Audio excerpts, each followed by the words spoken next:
Seu milagre está demorando? Veja, como Lázaro em João 11 mudou tudo no último momento. Você já viveu aquele tipo de silêncio que chega a doer na alma? O tipo de silêncio que parece gritar, não com palavras, mas com a ausência delas. O silêncio de orações sem resposta, de madrugadas em claro sem consolo, de mensagens ao céu que parecem não ter destino. João capítulo 11 começa exatamente assim, com um pedido urgente, com uma expectativa sincera e com um silêncio que humanamente soa cruel. Marta e Maria enviam uma mensagem a Jesus: Senhor, aquele a quem amas está enfermo. Era quase como dizer: não precisa de muitos detalhes, só saber que é Lázaro já basta. Elas conheciam o amor de Jesus por ele, mas o inesperado aconteceu. Jesus recebeu a notícia e permaneceu onde estava por mais 2 dias. 2 dias de espera, 2 dias de angústia, 2 dias vendo a respiração de Lázaro enfraquecer, 2 dias em que a esperança foi lentamente dando lugar à dor. E para os olhos humanos, 2 dias de atraso.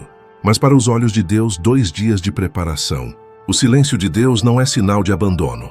Às vezes, é sinal de que algo maior está sendo alinhado no mundo espiritual. Porque há milagres que precisam de palco. E o palco da glória nem sempre é montado no conforto, mas na dor. A demora de Jesus foi intencional. O próprio texto diz que Jesus amava Marta, Maria e Lázaro, mas ainda assim permaneceu onde estava. Parece contraditório? Parece injusto? Sim, se olharmos com os olhos da carne. Mas profundamente revelador se olharmos com os olhos da fé.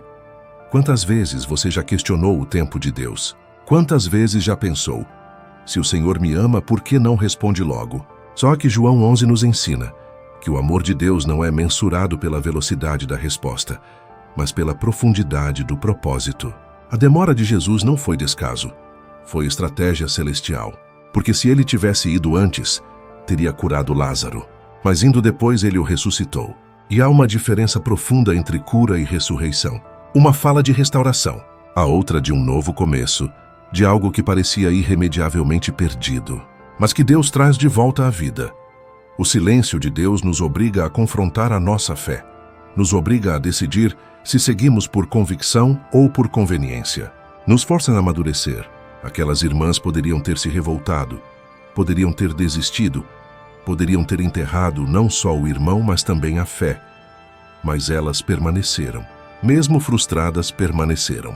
E quando Jesus chega, mesmo depois da morte, ainda há fé para dizer: mas eu sei que mesmo agora, tudo quanto pedires a Deus, Deus te concederá.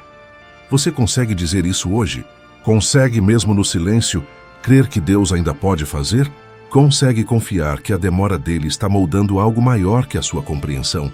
Essa é a diferença entre fé imatura e fé provada. A fé que não depende da velocidade, mas da soberania. Porque no reino de Deus o milagre nunca chega atrasado. Ele chega quando o céu determina que é hora. E se você está nesse lugar de silêncio, nesse ponto da espera, eu quero te dizer algo. Você não está esquecido. Deus não ignorou o seu clamor. O céu não está indiferente. Talvez ele só esteja esperando que o cenário fique impossível o suficiente para que o seu poder se revele irresistível. Porque é no limite da fé que o sobrenatural se manifesta com mais intensidade. Quando tudo parece perdido, quando o último suspiro já foi dado, quando as lágrimas já secaram, então Jesus aparece. Não com explicações, mas com ressurreição. Porque o silêncio dele não é ausência, é construção, é estratégia, é amor, em forma de espera. O amor de Deus que demora de propósito. Há momentos em que a lógica humana entra em conflito direto com a maneira como Deus age.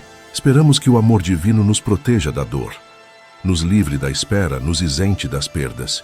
Afinal, se Deus me ama, por que ele permitiria que eu enfrentasse tudo isso? Por que o milagre não chegou quando mais precisei? Essa foi, sem dúvida, a crise que se formou no coração de Marta e Maria quando viram o tempo passar, a enfermidade se agravar e Jesus não aparecer. O versículo que mais confunde e confronta em João 11 é também um dos mais reveladores. Jesus amava Marta e a sua irmã e a Lázaro. Ouvindo, pois, que estava enfermo, ficou ainda 2 dias no lugar onde estava. João 11, 5, 6. A Bíblia declara o amor de Jesus por eles. mas logo em seguida afirma que ele permaneceu onde estava. O amor dele não o fez correr, o amor o fez esperar. Isso parece incoerente, parece cruel, apenas se você não entende o que é o amor de Deus. O amor de Deus não é emocional como o nosso. Ele não é impulsivo, não é ansioso, não é precipitado. O amor de Deus tem um propósito eterno. Ele não está preocupado em apenas aliviar o momento. Ele quer transformar a história. E isso, muitas vezes, envolve permitir que o processo se complete. Jesus sabia que a enfermidade de Lázaro não terminaria em morte, mas sim em glória. Ele tinha consciência de que, quanto mais escura fosse a noite, mais brilhante seria o amanhecer do milagre.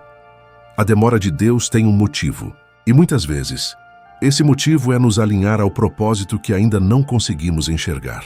Se Jesus tivesse ido imediatamente, Lázaro teria sido curado, mas poucos testemunhariam. Indo depois da morte, após 4 dias no túmulo, o milagre se tornou inegável, inesquecível e incontestável. O atraso permitiu que a glória de Deus fosse vista por muitos, que a fé fosse despertada em corações incrédulos, que a história de Lázaro se tornasse referência eterna do poder da ressurreição. Você já pensou que talvez sua espera tenha mais a ver com o que Deus quer revelar aos outros através de você do que apenas com o que você quer receber? Que o silêncio não é descaso, mas um preparo divino para algo muito maior? Que a demora está ativando uma fé que você não teria se tudo fosse imediato? Deus está sempre operando com intenção. Ele não se atrasa. Ele age com precisão milimétrica. O problema é que nossa visão é limitada. Enxergamos o momento. Deus vê a eternidade. Enquanto choramos pela ausência temporária de uma resposta, o céu está arquitetando um testemunho eterno. E às vezes, esse testemunho só pode nascer depois da dor, depois do luto, depois do ponto final colocado pelos homens. O amor de Deus não nos poupa do processo, mas nos sustenta dentro dele. Marta e Maria foram amadas, mesmo na demora. Lázaro foi amado, mesmo na morte. E você também é amado, mesmo que o milagre ainda não tenha se manifestado. A ausência temporária de Jesus em Betânia não foi ausência de amor. Foi o cenário ideal para que o amor se revelasse em sua forma mais pura, como o poder que ressuscita o que já havia sido enterrado. É por isso que precisamos aprender a confiar no tempo de Deus, porque o amor dele não está condicionado à resposta rápida, mas à transformação profunda. E se ele está demorando, é porque está preparando algo que só pode ser compreendido quando for vivido. Você não precisa entender tudo agora. Só precisa crer que ele não se esqueceu de você, que o amor dele continua operando, mesmo quando os sinais parecem contrários. Então, se você está enfrentando uma espera que dói, lembre-se disso. Deus não demora sem propósito. Ele ama, e ama o suficiente para não te dar algo pequeno quando ele planejou algo grandioso. A demora é a prova de que o céu está trabalhando em algo que você ainda não viu, mas que quando vier mudará tudo. O milagre não está atrasado, está em preparação. Uma das maiores tentações que enfrentamos durante a espera é acreditar que o milagre se perdeu no caminho, que algo falhou, que Deus esqueceu que oramos em vão. Quando a resposta não chega na nossa hora, somos levados a pensar que ela não virá mais. Mas o Evangelho de João, capítulo 11, desconstrói esse pensamento e nos ensina uma verdade transformadora. O milagre nunca está atrasado. Ele está sendo preparado. A espera de Jesus para ir a Betânia não foi um erro de logística. Não foi descaso. Foi intenção. Jesus declara claramente no versículo 15: "E por vossa causa me alegro de que lá não estivesse, para que creiais. Mas vamos ter com ele." Ou seja, havia um motivo didático, espiritual e eterno por trás do aparente atraso. O que parecia descuido era, na verdade, estratégia divina. Lázaro ficou doente. As irmãs enviaram o recado. Jesus demorou. Lázaro morreu. Foi sepultado. 4 dias se passaram. A situação cheirava mal. Aos olhos humanos, tudo parecia encerrado. Mas foi exatamente nesse ponto que o milagre começou a ganhar forma. Porque quando a lógica humana diz que acabou, o céu diz: agora está pronto.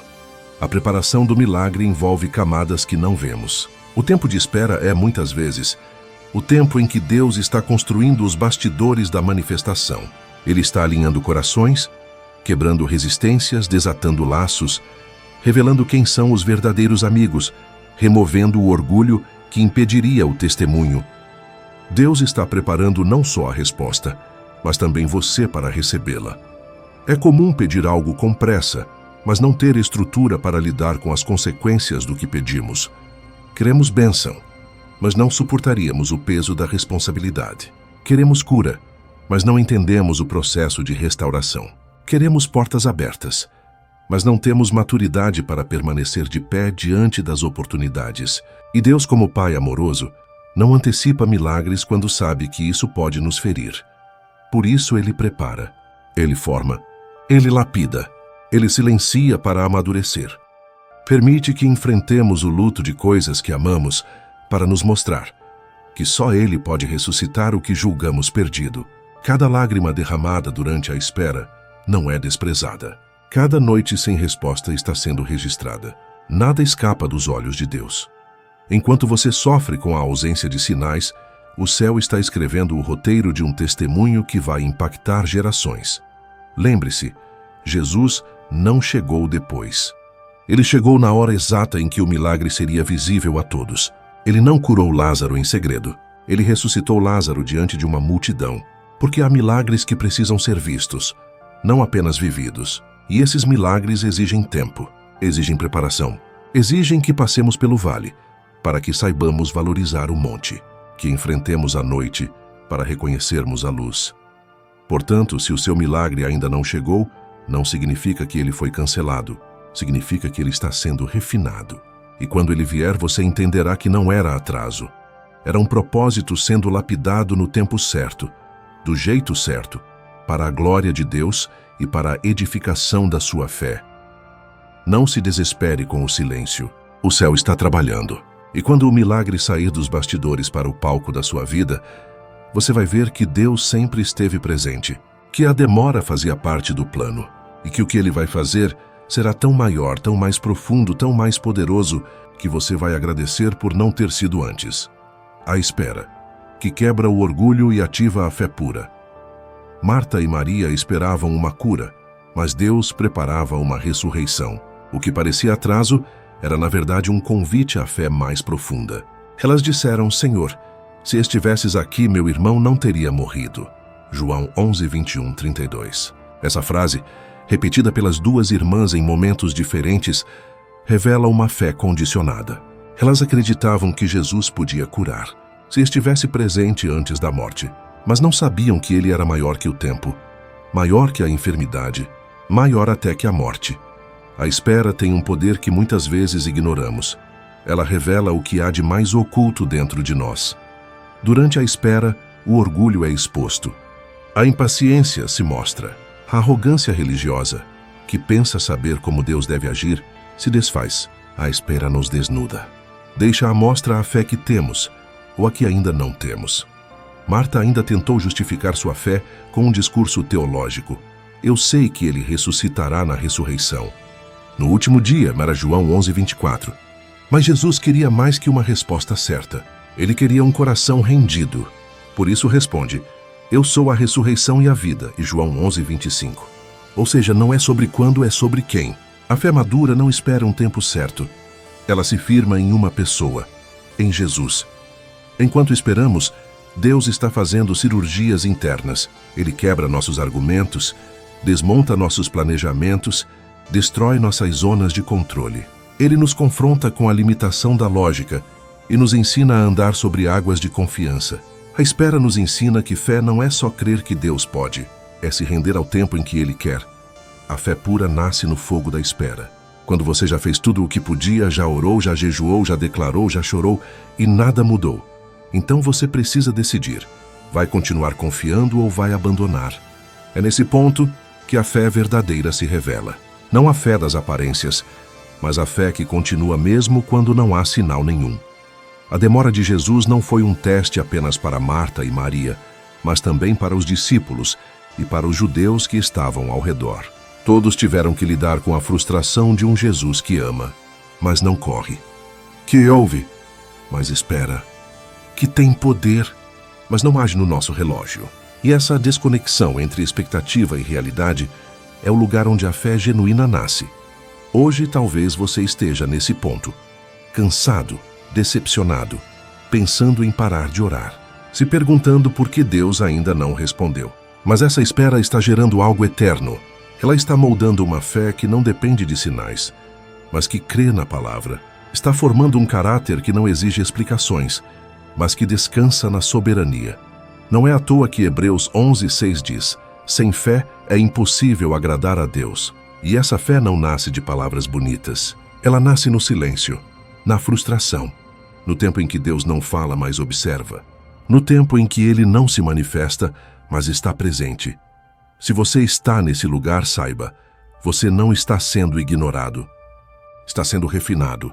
E o fogo que hoje parece te consumir, amanhã será o mesmo fogo que revelará uma fé mais forte, mais pura, mais rendida. A espera dói, mas também revela. E o que ela revela pode transformar tudo. Quando a situação já cheira mal e ainda assim Deus age. Senhor, já cheira mal. João 11, versículo 39. Essas palavras ditas por Marta ecoam a dor de quem perdeu a esperança. O milagre que ela esperava, a cura do irmão, não veio. E agora, 4 dias após a morte, tudo o que restava era o cheiro da decomposição, a prova física de que o tempo havia passado e com ele qualquer possibilidade de reversão. Era tarde demais, mas é justamente nesse ponto que Deus escolhe agir. Quando a situação já cheira mal, é porque tudo aquilo que era humano, manipulável e possível morreu. E isso diante de Deus nunca é o fim. Pelo contrário, é o cenário ideal para que o milagre venha do alto e não da terra, para que a glória seja dele e não da nossa competência, para que ninguém se gabe de ter resolvido, mas todos reconheçam que foi o céu que interveio. A cena de Lázaro no túmulo representa mais do que uma morte literal. Ela representa sonhos enterrados, casamentos falidos, ministérios estagnados, identidades sufocadas, emoções destruídas pelo tempo. E o cheiro, o odor, representa a vergonha. Aquilo que evitamos tocar porque dói demais. Aquilo que escondemos porque acreditamos que já apodreceu. Jesus não ignorou o cheiro. Ele mandou que tirassem a pedra. Pediu acesso ao impossível. Aquilo que já havia sido lacrado. E é isso que ele faz com cada um de nós. Pede que abramos áreas fechadas, mesmo que o cheiro seja insuportável, porque o céu só invade o que está exposto. A glória só ressuscita o que está vulnerável. Observe. Jesus sabia que Lázaro estava morto há 4 dias. Ele poderia ter curado à distância, como fez em outras ocasiões. Mas ele escolheu chegar depois, entrar no cenário de dor, ser confrontado pela limitação humana e ainda assim demonstrar que o tempo não limita o eterno. O número 4 na Bíblia aponta para a totalidade do mundo material, os 4 cantos da terra, os 4 ventos, os 4 rios do Éden. 4 dias. Nesse contexto, não é apenas contagem de tempo, é a representação de um ciclo completo, fechado, o fim. E Jesus chega quando tudo terminou, para provar que ele é o recomeço. E talvez hoje você esteja exatamente assim, olhando para algo que já morreu, que cheira mal, que os outros já desistiram de ver restaurado. Talvez até você tenha desistido, mas Deus não. Quando Marta disse, já cheira mal, Jesus não recuou. Ele não disse, então deixa para lá. Ele disse, não te disse que se creres verás a glória de Deus? João 11, versículo 40. A glória de Deus não se manifesta no limiar do possível, mas no abismo do impossível. E esse abismo só é vencido por fé. Quantas vezes desistimos porque algo cheira mal? Quantas vezes deixamos de orar por alguém porque já não tem mais jeito? Quantas vezes abandonamos um chamado porque já se passaram muitos anos? Deus está nos chamando para crer além do cheiro, além do tempo, além da lógica.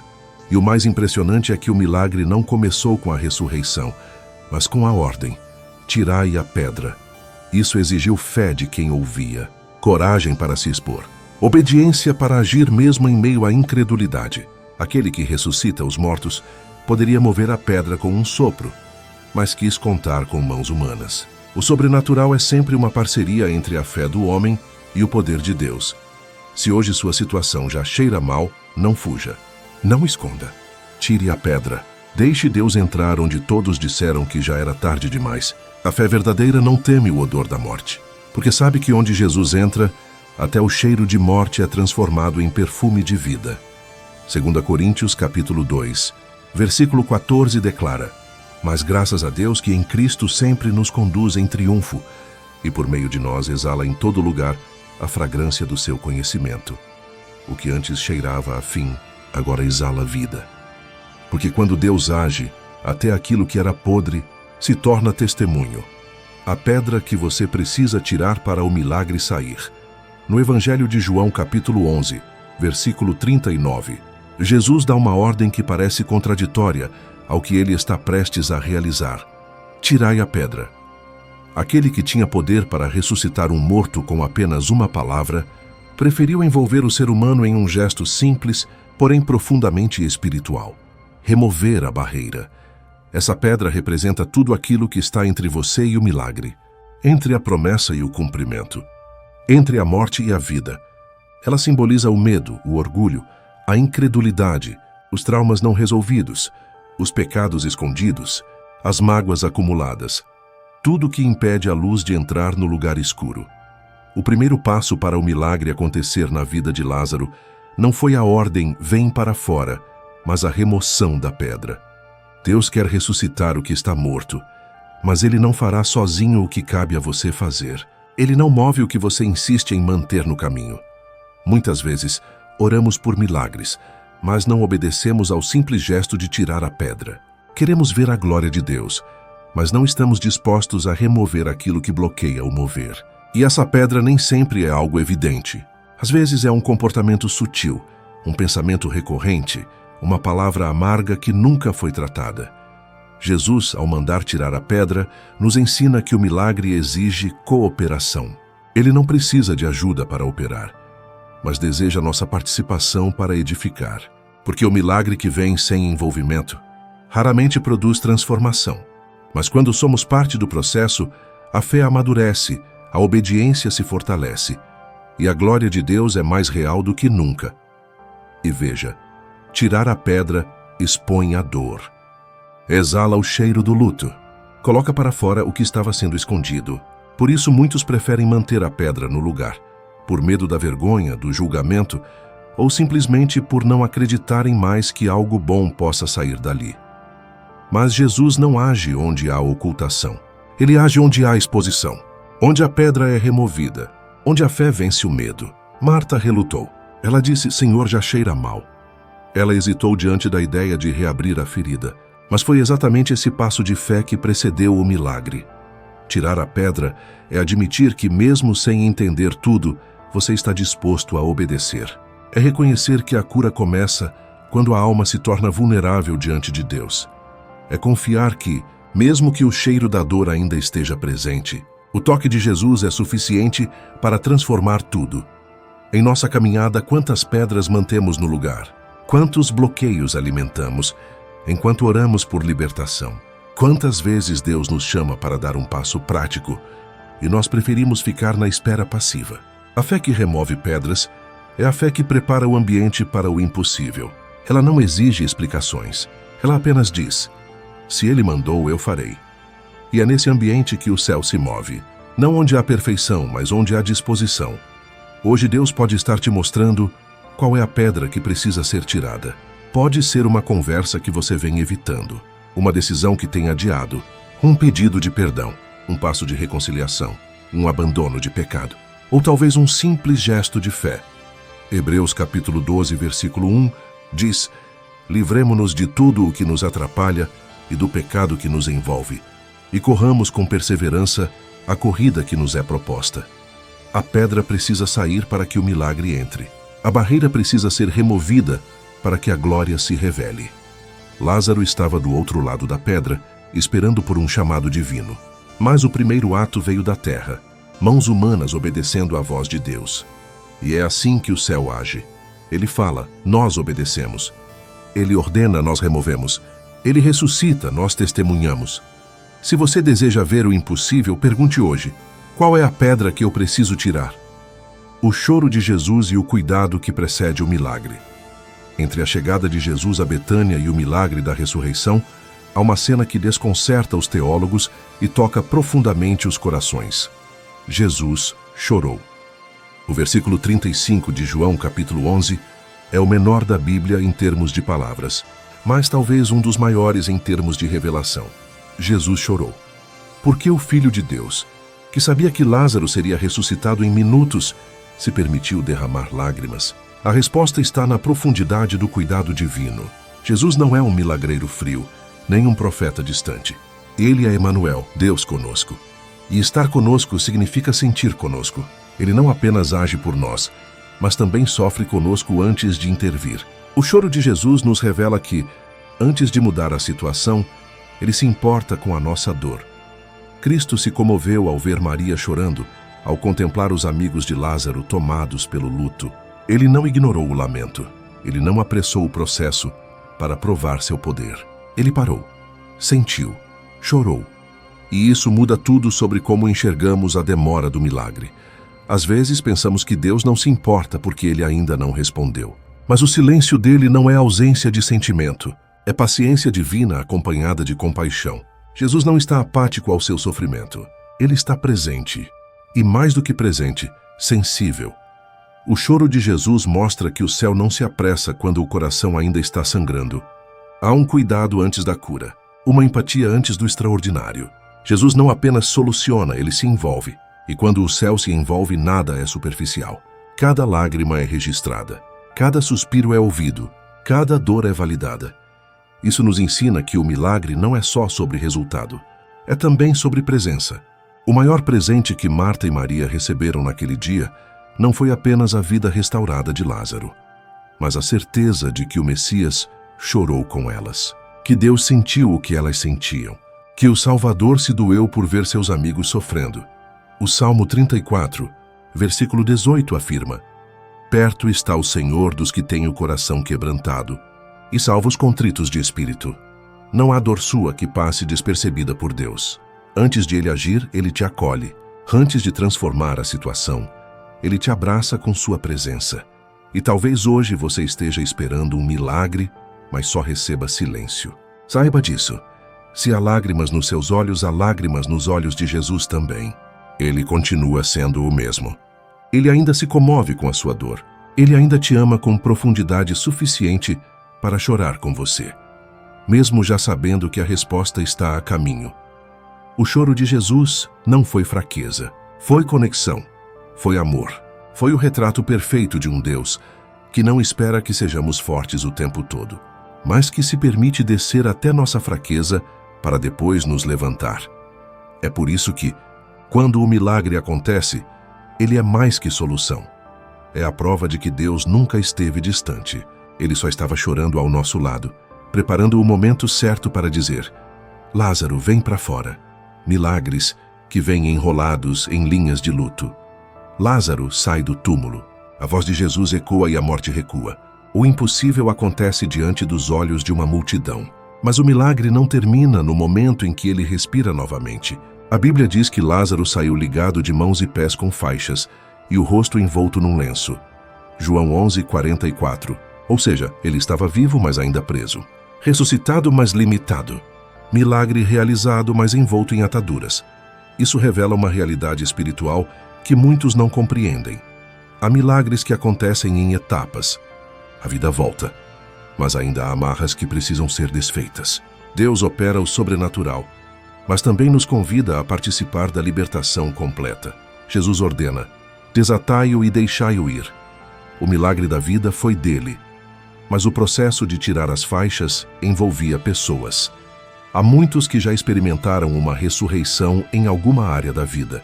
Foram tirados do túmulo emocional, do poço espiritual, da crise existencial, mas continuam amarrados a culpas, traumas, inseguranças, pensamentos autodestrutivos. Estão vivos, mas não livres.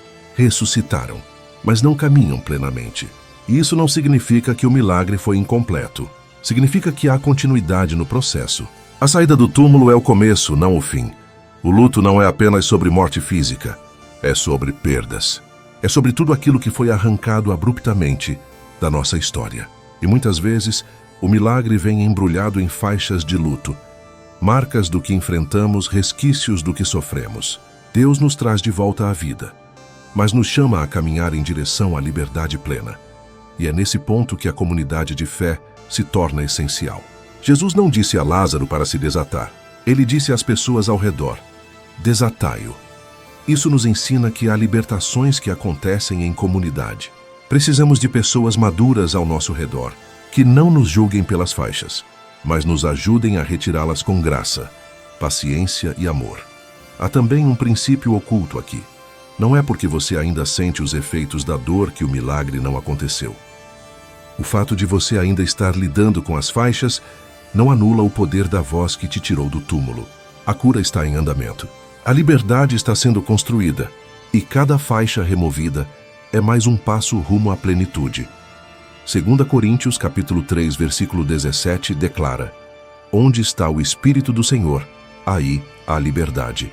E essa liberdade é progressiva, é passo a passo, é faixa por faixa, é restauração contínua.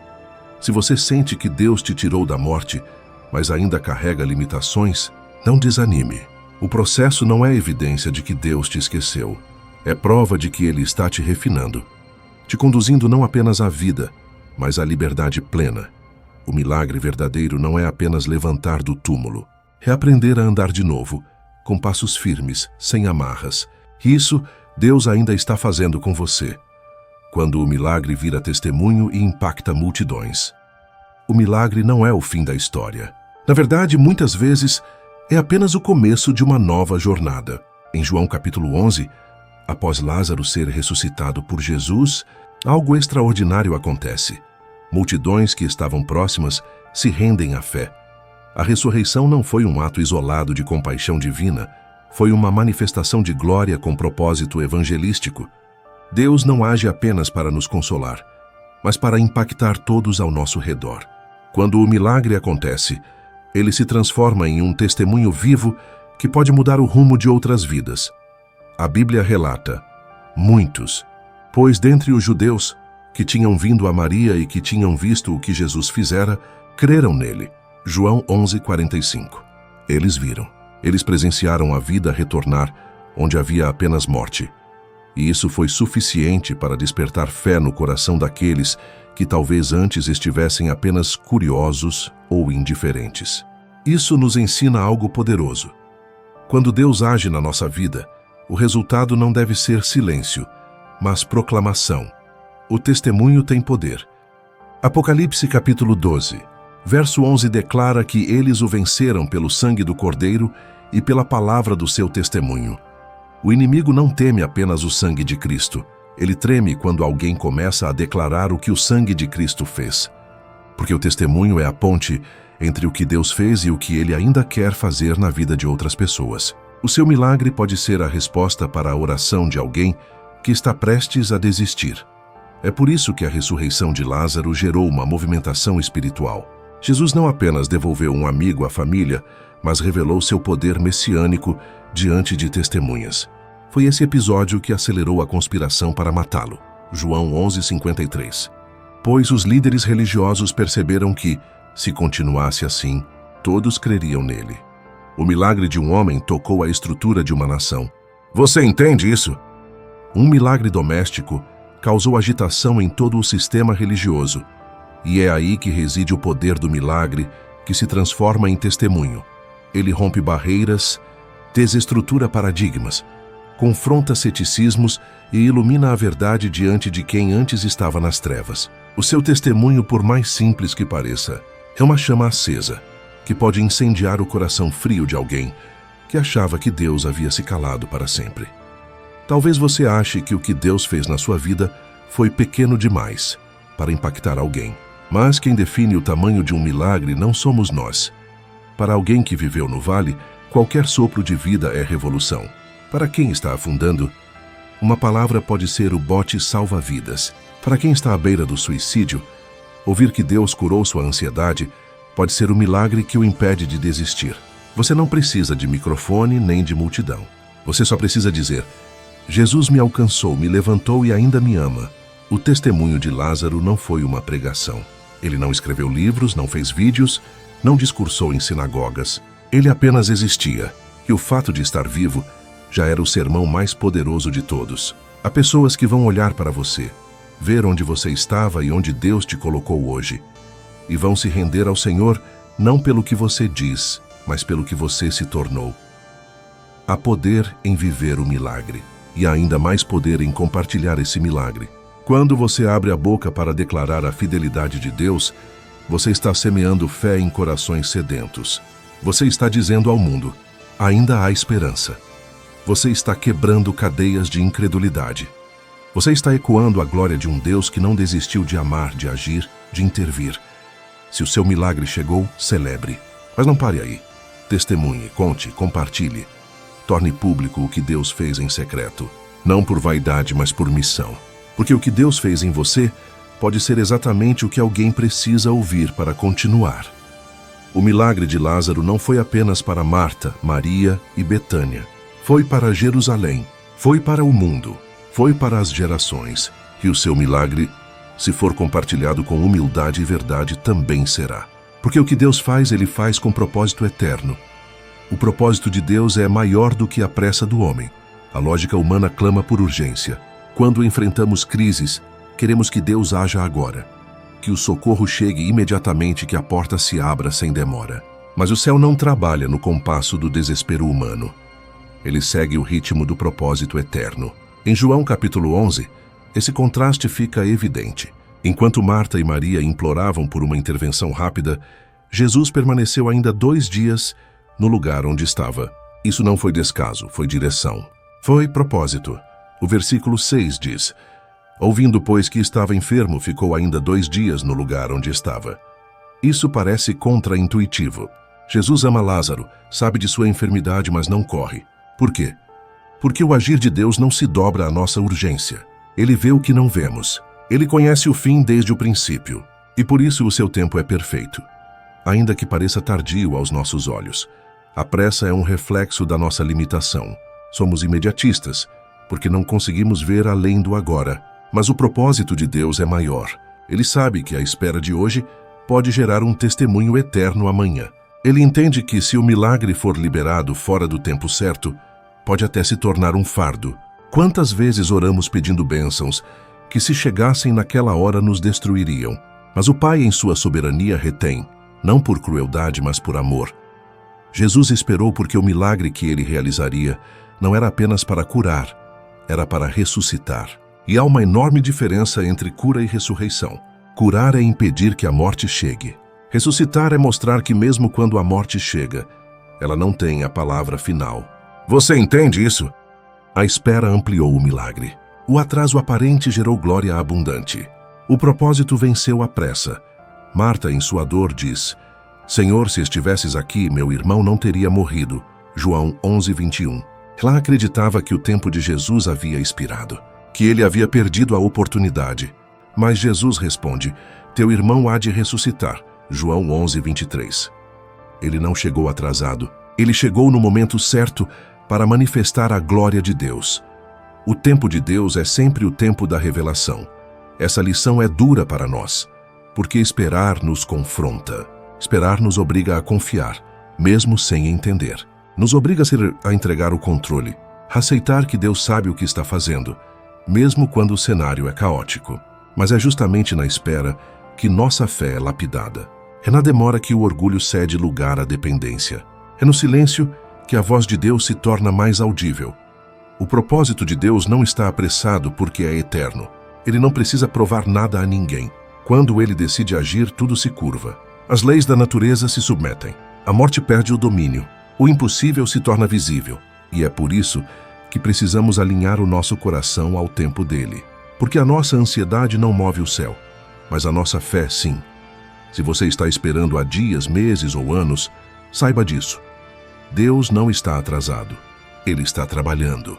Ele está alinhando circunstâncias, moldando corações, preparando o ambiente. O que parece demorado é, na verdade, cuidado. O que parece ausência é construção. Ele está te preparando para um milagre que não será apenas resposta. Será missão. A pressa quer um fim rápido. O propósito quer um impacto duradouro. Enquanto a pressa diz, acaba logo com isso, o propósito diz, faça valer a pena. Jesus poderia ter chegado antes, mas ele sabia que a dor da perda seria o solo onde germinaria a fé de multidões. E por isso ele esperou. Ele confiou no plano do Pai. Ele se moveu no tempo exato. Então não se desespere se o seu milagre parece estar demorando. A mão de Deus nunca se atrasa. Ela chega quando tudo está pronto para que a glória dele se revele por completo. O que ele prometeu, ele vai cumprir. Não no seu tempo, mas no tempo certo. E quando isso acontecer, você entenderá que o propósito sempre foi maior do que a pressa. O coração que espera é o solo onde o céu planta a glória. Esperar não é uma fraqueza. Na Bíblia, esperar é sinônimo de confiança, de perseverança, de intimidade com Deus. E quem aprende a esperar de coração quebrantado, com esperança viva e fé firme, transforma o tempo de espera em um terreno fértil para milagres. É nesse tipo de coração que o céu planta sua glória. Em João capítulo 11, Marta e Maria experimentaram a dor da espera. O irmão adoece e elas mandam chamar Jesus. Sabem que ele pode curar e esperam. Mas o tempo passa e Jesus não chega. O que se passa no coração quando a resposta não vem? Quando o céu parece calado, o coração se agita, se entristece e se desespera. Mas é justamente nesse terreno que a glória de Deus deseja florescer. Jesus não ignorou o chamado. Ele ouviu, ele sabia. Mas ele também sabia o que estava cultivando no coração delas. O texto de João 11:4 diz: "Esta enfermidade não é para a morte, mas para a glória de Deus, para que o Filho de Deus seja glorificado por ela." O que parecia abandono era preparação. O que parecia descaso era cuidado profundo. A demora não era castigo, era estratégia celestial. A espera não pode ser vazia. Ela precisa ser ativa. Um coração que espera com fé não é passivo. Ele ora, ele adora, ele resiste à dúvida, ele confessa a palavra, ele declara que mesmo sem ver ainda crê. E esse tipo de espera constrói uma ponte entre o natural e o sobrenatural. Uma ponte que Deus honra com manifestação da sua glória. Olhe para Abraão. Esperou 25 anos por um filho. E a Bíblia diz que ele não duvidou por incredulidade, mas se fortaleceu na fé, dando glória a Deus. Romanos 4:20. O coração dele se tornou solo fértil para o milagre. Olhe para Ana. Anos de humilhação e esterilidade. Mas o coração dela esperava, mesmo entre lágrimas. Até que o céu respondeu com Samuel. Quando Lázaro morreu, o coração de Marta ainda carregava fé. Ela disse: "Mesmo agora, sei que tudo quanto pedires a Deus, Deus te concederá." João 11:22. Essa frase revela um coração que, mesmo ferido, ainda acredita. E é nesse coração que Jesus encontra espaço para plantar a glória. A glória de Deus não repousa em corações apressados, impacientes ou amargurados. A glória se manifesta onde há entrega, onde há espera rendida, onde há fé no meio da incerteza. A espera não é o fim, é o meio. É o processo, é o útero do milagre. O coração que consegue esperar com fé amadurece, cresce, aprofunda suas raízes. E quando o milagre chega, ele é sustentado porque o solo já está pronto.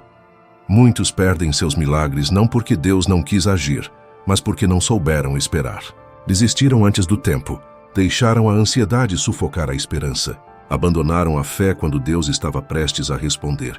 Mas aqueles que permanecem, que se alimentam da palavra, que se aquecem na oração, que se abrigam na presença, esses verão a glória de Deus. A glória não vem para impressionar, mas para transformar. E ela só pousa onde há espaço. Um coração impaciente está cheio de si. Um coração que espera está vazio, rendido, aberto. E é nesse lugar que o céu se manifesta. Porque onde há humildade, há graça. Onde há fé, há resposta. Onde há espera com propósito, há colheita eterna. Então, se o seu coração está esperando, não se sinta fracassado. Sinta-se preparado. Deus não se esqueceu. Ele está observando a sua reação no processo. Ele está olhando se você murmura ou adora, se você desiste ou resiste, se você endurece ou se quebranta. E se você escolhe confiar mesmo sem entender, então o céu encontrará solo fértil em você. O coração que espera com fé não apenas recebe o milagre, ele carrega a glória. Ele se torna testemunho vivo, ele reflete o caráter de Cristo. E isso é muito mais precioso do que uma resposta imediata. É eterno. A voz de Jesus que ressuscita o que você já enterrou. Lázaro, vem para fora. Essas 3 palavras, registradas em João capítulo 11, versículo 43, ecoaram além de uma tumba física. Elas atravessaram a barreira da morte, do tempo, do desespero. A voz de Jesus não apenas ressuscitou um homem, ela também ressuscitou a fé de uma família, restaurou a esperança de um povo e revelou o poder da palavra que sai da boca de Deus. Quantos de nós temos coisas enterradas dentro da alma? Sonhos antigos, promessas esquecidas, ministérios que um dia pulsaram forte no coração, mas foram sepultados pelas decepções. Relacionamentos que poderiam ter sido cura, mas foram quebrados e enterrados pelo orgulho. Planos que foram soterrados pela insegurança, pela dúvida, pelo medo. João capítulo 11 nos revela que Lázaro estava morto há 4 dias. O corpo já cheirava mal. A morte era indiscutível. A situação era irreversível aos olhos humanos. E ainda assim, quando Jesus chega, ele não se impressiona com o estado do cadáver. Ele não se intimida com o tempo que passou. Ele não se rende ao diagnóstico. Ele apenas fala, com autoridade, com poder, com vida. A voz de Jesus não é comum. Ela carrega vida dentro dela. A mesma voz que disse haja luz no início de tudo, agora diz, Lázaro, vem para fora. O que isso nos ensina? Que a palavra de Deus continua sendo criativa, transformadora, restauradora. Quando Jesus fala, até o impossível se curva. Até o que morreu volta a viver. A questão aqui não é se Jesus pode, é se você ainda crê que ele quer falar com você. Marta ouviu Jesus dizer, eu sou a ressurreição e a vida. Quem crê em mim, ainda que esteja morto, viverá. João 11:25. Essa declaração não foi feita por acaso. Ela não era poética. Ela era uma chave espiritual. Jesus não estava apenas preparando Marta. Ele estava preparando o ambiente para que a palavra dele tivesse total autoridade. Talvez você tenha enterrado promessas que Deus te deu anos atrás. Talvez o tempo tenha te convencido de que aquilo não era para você. Talvez o silêncio prolongado te fez pensar que Deus mudou de ideia. Mas hoje ele está te dizendo, vem para fora. Não é o fim. A palavra dele ainda tem poder para ressuscitar o que você pensou que havia perdido. Jesus não disse apenas ressuscite, ele chamou Lázaro pelo nome. E isso é tremendo, porque o milagre de Deus tem endereço certo, tem identidade, tem alvo definido. Não é genérico. É pessoal, é contigo. Ele não está apenas ressuscitando coisas em geral, ele está te chamando. Ele está falando com você, com nome e sobrenome, com precisão, com intenção. A sua história não termina onde a esperança morreu. Ela recomeça quando a voz de Jesus é ouvida de novo. E essa voz está disponível hoje. Através da palavra, através da oração, através da presença manifesta do Espírito Santo. Ele continua falando. Ele continua chamando. A pergunta é, você ainda consegue ouvir? O processo da ressurreição não depende da força de quem está morto, depende da autoridade de quem chama. E Jesus tem autoridade. Ele venceu a morte. Ele venceu o inferno. Ele tem a chave. Ele tem o poder. Ele tem a palavra final. Mesmo quando tudo diz que acabou. Mesmo quando os outros dizem não tem mais jeito. A voz dele muda realidades. E quando Lázaro sai da tumba, mesmo ainda envolto em faixas, ele já não é o mesmo. Ele é prova viva de que o impossível foi vencido. E você também será. O que Deus ressuscita em você será testemunho. Vai impactar pessoas. Vai glorificar o nome dele. Mas começa quando você crê que a voz dele ainda pode ecoar em você. Deixe Jesus falar. Deixe ele chamar o que morreu. Deixe ele restaurar o que foi quebrado. A voz dele não apenas ressuscita. Ela renomeia, restaura, reconfigura o seu destino. E se ele está te chamando hoje, não resista. Apenas responda, porque quando Jesus fala, a morte perde sua força. A espera que revela quem está de fato com você. A história de Lázaro nos apresenta uma verdade que poucos querem encarar. A espera revela mais do que o milagre. Ela revela quem está de fato com você. Quando tudo está indo bem, muitos permanecem. Mas quando o tempo de dor, luto ou silêncio chega, é ali que as máscaras caem e a fé dos que te cercam é colocada à prova. João capítulo 11 não é apenas a história de uma ressurreição.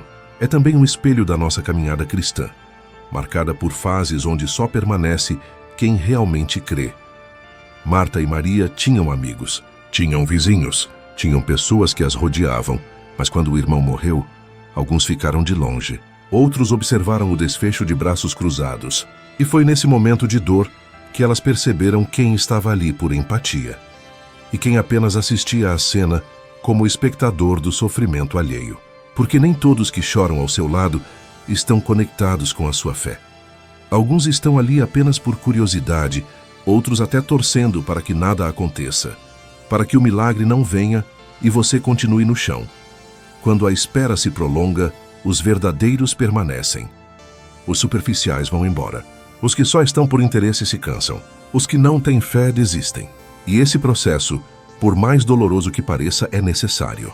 Deus usa a demora para separar o joio do trigo, para filtrar quem está contigo e quem apenas parece estar, para revelar quem intercede em silêncio e quem murmura em segredo, quem ajuda a tirar a pedra e quem apenas aponta o fedor da situação.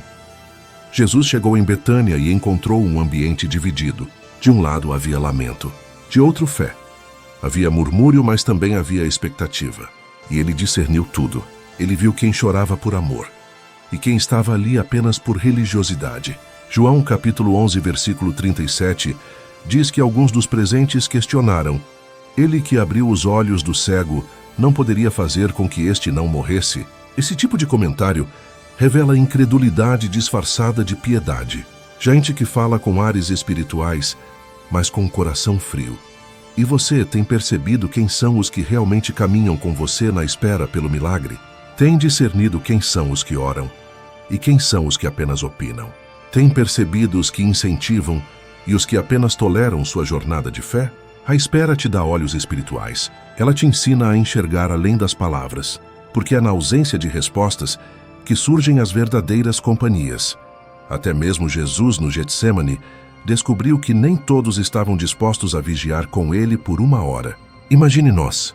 Por isso, quando Deus te faz esperar, Ele também está te ensinando a valorizar quem permanece, a identificar os verdadeiros intercessores, a perceber quem tem aliança e quem tem apenas conveniência. Isso é precioso, é libertador, é necessário. O tempo de espera é como uma peneira. Ele separa os superficiais dos profundos, os que têm pressa de ir embora, dos que sabem permanecer mesmo sem entender. E muitas vezes, ao final dessa espera, você não apenas verá o milagre, mas estará cercado de pessoas certas, filtradas, provadas pelo fogo do silêncio. Porque não é qualquer um que suporta a ausência de sinais. Só fica quem ama. Só intercede quem crê. Marta e Maria estavam de luto, mas Jesus chegou. E quem permaneceu até o fim viu o milagre. Quem ficou viu a glória. Quem aguentou o processo presenciou a vitória. Isso é para você também. Não se lamente pelos que foram embora no meio do caminho. Agradeça por ter descoberto antes quem não suportaria o brilho do seu testemunho. Porque o milagre que está chegando vai gerar impacto e só pode presenciar quem suportou o tempo do silêncio contigo. Lembre-se, o processo revela. A demora não é só para te ensinar a crer, é para te mostrar quem realmente está com você. E quando o milagre acontecer, você saberá quem merece estar ao seu lado no dia da celebração. O Deus que vê o secreto também revela o oculto. E no fim, você não terá apenas um testemunho, terá também discernimento. E isso vale tanto quanto o milagre. O milagre que vem para trazer alinhamento eterno. Quando Jesus chamou Lázaro de volta à vida, ele não fez apenas por amor humano, não foi apenas por compaixão por Marta e Maria. O milagre da ressurreição de Lázaro foi estratégico, foi profético, foi uma peça fundamental no plano eterno da revelação do Messias. João capítulo 11 não é um episódio isolado, é uma ponte entre o ordinário e o eterno, entre a dor do presente e o propósito do céu. E é exatamente aí que muitos não entendem. Alguns milagres não são para o agora, são para o propósito eterno. Lázaro foi ressuscitado e isso causou uma comoção tão grande que os líderes religiosos decidiram, a partir dali, matar Jesus. A ressurreição do amigo foi a gota d'água que antecedeu a cruz. Ou seja, o retorno de Lázaro à vida acelerou o plano da redenção. O milagre pessoal se tornou o gatilho de uma missão coletiva. E o que isso nos ensina? Que há milagres que vêm com um propósito além do nosso conforto. Eles vêm para alinhar nossa história com a eternidade. Deus não faz apenas para te fazer sorrir. Ele age para manifestar o céu na terra. O milagre não é fim em si mesmo. É meio, é instrumento, é anúncio de algo maior. Jesus sabia disso. Ele chorou com Marta e Maria, mas não perdeu o foco da missão. Ao declarar Lázaro vem para fora, ele estava dizendo: agora chegou o tempo de manifestar o que o Pai reservou. E isso vale para a sua vida também. O que você chama de demora, Deus chama de preparação para alinhamento. Talvez você esteja pedindo um milagre para sair da dor, e Deus esteja preparando esse mesmo milagre para que outros entrem na fé. Talvez a cura que você tanto clama seja a chave para salvar não apenas você, mas sua casa, seu bairro, sua geração. A libertação que você anseia pode ser o início de uma transformação em cadeia com impacto eterno. Mas para isso é preciso compreender: Deus não faz por vaidade, faz por missão. O nome de Lázaro ficou marcado na história não por ter morrido, mas por ter voltado. E não voltou para continuar sua vida normalmente. Ele voltou para ser testemunho vivo de que Jesus é o Cristo, o Filho de Deus. Alinhamento eterno é isso. É viver de forma que sua existência aponte para algo além do que é visível. É ter sua história conectada com o propósito divino, mesmo quando você não entende todos os detalhes. Quando você clama por um milagre, pergunte a si mesmo: estou pronto para lidar com o impacto dele? Sei o que significa ser resposta de oração e alvo de ataques espirituais ao mesmo tempo? Porque foi isso que aconteceu com Lázaro. Logo após ressuscitar, os líderes também planejaram matar Lázaro, João 12, 10 e 11, porque sua existência viva era uma ameaça para a incredulidade deles. Há milagres que te colocam no centro do mover, mas também no centro da oposição. E isso é parte do alinhamento. Deus não quer apenas te levantar. Ele quer te posicionar. Quer fazer do seu milagre um sinal, uma voz, um marco na história de outros. Marta, Maria e Lázaro foram profundamente amados por Jesus, e por isso viveram experiências que os conectaram diretamente ao propósito da cruz. E com você, não será diferente. O amor de Deus não te poupa do processo, mas te insere na missão. Há milagres que vêm para trazer alegria, mas há aqueles que vêm para trazer realinhamento, para reposicionar sua fé, para reordenar suas prioridades, para colocar seu nome em um capítulo de testemunho que tocará outras gerações. E esse milagre, embora demorado, será duradouro, será transformador, será eterno em seus frutos. Quando você entender que o milagre não é só sobre você, mas sobre o reino, sua forma de esperar muda, sua oração amadurece, sua fé se fortalece, porque você para de pedir com desespero e passa a aclamar com discernimento. Você não busca mais apenas alívio, você busca cumprir propósito. E é assim que o céu responde. Porque Deus se move em favor daqueles que desejam mais do que bênçãos, desejam viver para a glória. Dele, o final não é a tumba, é o chamado de volta para a vida. A história de Lázaro nos revela algo que precisa ecoar com urgência no seu espírito hoje. Deus não escreve ponto final onde o homem vê apenas um túmulo. O que pareceu o fim, o choro, o luto, a sepultura, na verdade era só o cenário perfeito para o céu se manifestar. E o mesmo Deus que gritou, Lázaro, vem para fora, está agora te chamando também. Volte para a vida. Volte a crer, volte a esperar, volte a sonhar, porque o fim que você imaginou pode ser o recomeço que Deus desenhou. É impressionante como nos acostumamos a pensar que a morte de um plano, de um relacionamento, de uma esperança, significa o fim de tudo. Mas diante de Jesus, nem mesmo a morte tem a última palavra. Ele é a ressurreição e a vida. João 11, 25. E quem crê nele, ainda que esteja morto, viverá. Isso não é poesia. É promessa. É fundamento da nossa fé. E é justamente sobre isso que precisamos refletir. Se Deus tem poder sobre a morte, o que ele não pode restaurar na sua vida? O túmulo de Lázaro foi palco de uma virada divina. Ali, diante de todos, Jesus mostrou que nada está fora do alcance do céu. E você? O que tem enterrado? O que desistiu de ver vivo outra vez? Que parte sua foi envolta em panos e trancada numa caverna de desilusão? Porque o Espírito Santo está te fazendo lembrar, ainda não acabou. Se há vida em Cristo, há esperança para qualquer situação. Mas veja, para que Lázaro voltasse à vida, foi necessário que alguém removesse a pedra. Foi necessário ouvir a voz de comando do Mestre. E foi necessário que ele se levantasse, mesmo enrolado em faixas. Há uma parte que é milagre, só Deus pode fazer. Mas há outra que é obediência. Você precisa se mover. Precisa tirar a pedra. Precisa se levantar mesmo que ainda machucado. Precisa dar passos, ainda que envolto por vestígios do passado. O chamado é para fora. Fora do medo, fora da incredulidade, fora da autopiedade, fora do túmulo. O Evangelho é isso, um chamado constante de volta à vida. E isso é mais do que uma restauração emocional. É uma convocação espiritual. Deus não está apenas querendo te curar. Ele quer te levantar para viver com propósito. Cada lágrima sua será aproveitada. Cada espera será compensada. Cada demora será transformada em testemunho. Mas é preciso confiar que mesmo quando tudo parece perdido, o céu ainda tem a última palavra. O túmulo de Lázaro virou altar. O choro virou celebração. A dor virou missão. E a sua história também pode virar. Basta ouvir a voz que chama. Não a voz do medo, nem a da desistência, mas a voz do pastor que conhece o nome de cada ovelha e chama pelo nome. A voz que disse Lázaro é a mesma que agora diz: filho, levanta. Filha, ressuscita. A vida não acabou. E quando Deus fala, tudo obedece. Até a morte tem que soltar o que havia aprendido. Então não enterre o que Deus ainda quer ressuscitar. Não aceite a lápide como sentença, quando há uma promessa de vida. Jesus não se atrasa. Ele chega no tempo certo para revelar que o milagre sempre esteve a caminho.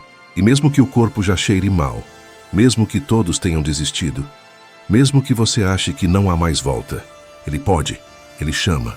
E quando Ele chama, até os mortos ouvem. O final da sua história não será o túmulo, será o testemunho, será a vida abundante, será a glória de Deus manifesta em você. Você não foi criado para ficar trancado em caverna. Foi criado para viver à luz da presença de Deus. Hoje é dia de romper com o luto, com a desesperança, com a paralisia espiritual. Hoje é dia de sair do túmulo e caminhar em direção à plenitude do que Deus preparou. Portanto, se a sua alma estava se despedindo de algo, saiba, Deus ainda não terminou. Enquanto há fôlego, há promessa. Enquanto há fé, há movimento. E enquanto há Jesus, há ressurreição. Receba essa palavra e creia. O final que parecia derrota será apenas o começo de uma nova estação em sua vida. Amém.